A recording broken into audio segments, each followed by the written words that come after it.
Hello friends, good morning. Homemade recipes by Lipika and blogs চ্যানেলে আপনাদের সকলকে স্বাগত। আমি হলাম লিপিকা। আর আজকে আমি আপনাদের জন্য নিয়ে চলে এসেছি নিউট্রেলা সয়াবিন রেসিপি নিয়ে। আমরা বাঙালিরা বলে থাকি হাড় ছাড়া মাংস। আমি পুরো কষা কষা করে এই সয়াবিনটা রান্না করব।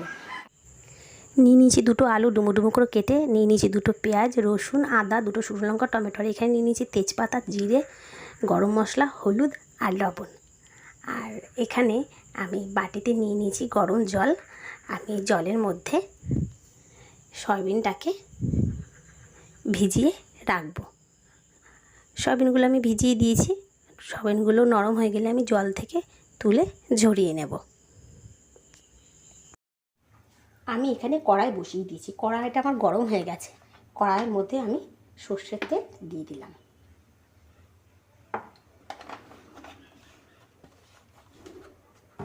আমি ভালো করে তেলটা সারা কড়াইয়ের মধ্যে লাগিয়ে নিচ্ছি।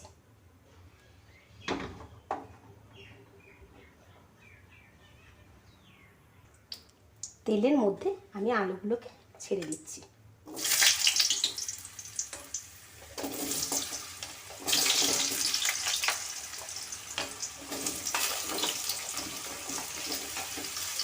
আলুগুলোকে আমি লাল লাল করে ভেজে নেব।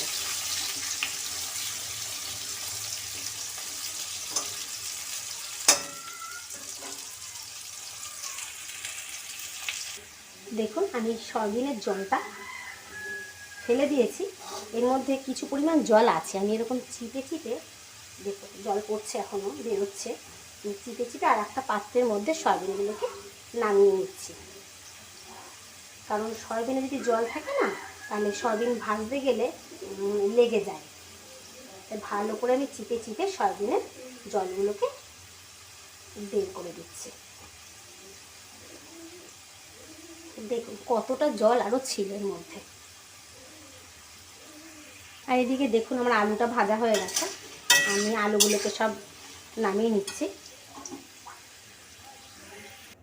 আলুগুলো আমি নামিয়ে নিয়েছি। এবার তেলের মধ্যে আমি সয়াবিনগুলো দিয়ে দিলাম।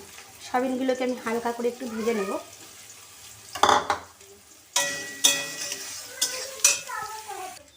দেখুন আমার সয়াবিনগুলো লাল লাল করে ভাজা হয়ে গেছে।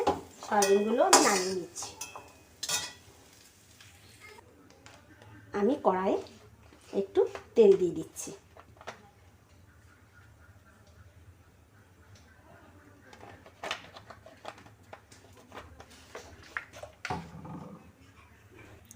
তেলের মধ্যে দিয়ে দিলাম গোটা তেজপাতাটা, দিয়ে দিলাম অল্প করে সাদা জিরে ফোড়ন,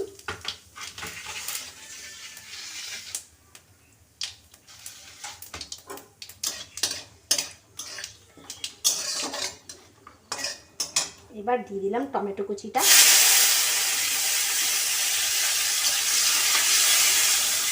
টমেটোটাকে একটু ভালো করে ভেজে নিয়ে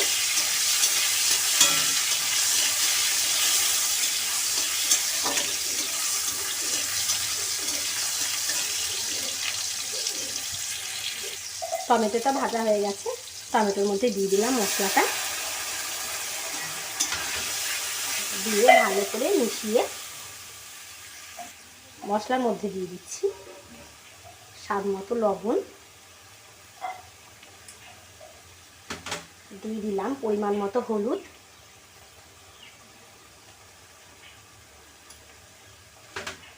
দিয়ে ভালো করে নাড়াচাড়া করে মশলার সাথে মিশিয়ে দিলাম।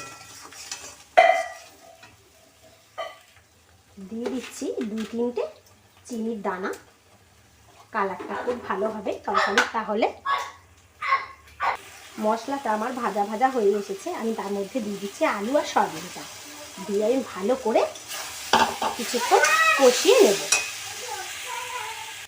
আমি সামান্য একটু মশলার জল এর মধ্যে দিয়ে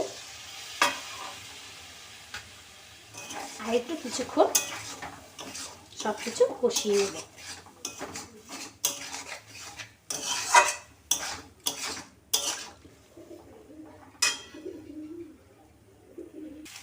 আমার সব কিছু ভালো করে কষানো হয়ে গেছে। এর মধ্যে দিয়ে দিচ্ছি পরিমাণ মতো জল। যেহেতুখানে বাদবাকি আলু বয়েল হয়নি, বেশিরভাগই হয়ে গেছে, সেটা যাতে হয়ে যায় সেই কারণে একটু জল দিয়ে দিলাম।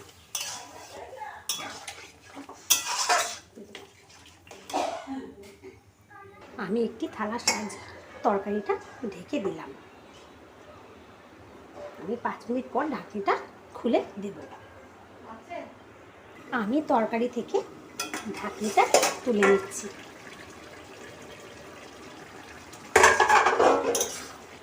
দেখুন আমার তরকারিটা হয়েই গেছে। আমি যে গরম মশলাটা রেখেছিলাম সেটা আমি তরকারির মধ্যে দিয়ে দিলাম।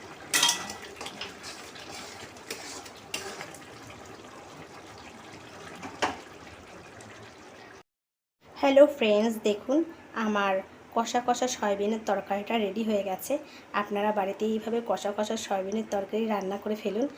এই তরকারিটি কিন্তু আপনি রুটি, ভাত এবং পরোটা যা খুশির সাথে ইচ্ছা খেতে পারেন। ভীষণ ভীষণ ভালো লাগবে। আর আপনাদের যদি আমার এই রান্নাটি ভালো লেগে থাকে তাহলে অবশ্যই আমার কমেন্ট বক্সে জানাবেন। আর লাইক, শেয়ার এবং সাবস্ক্রাইব অবশ্যই করবেন। আপনাদের একটা লাইক, শেয়ার এবং সাবস্ক্রাইবই কিন্তু আমাদেরকে অনেকটা অনুপ্রাণিত করে।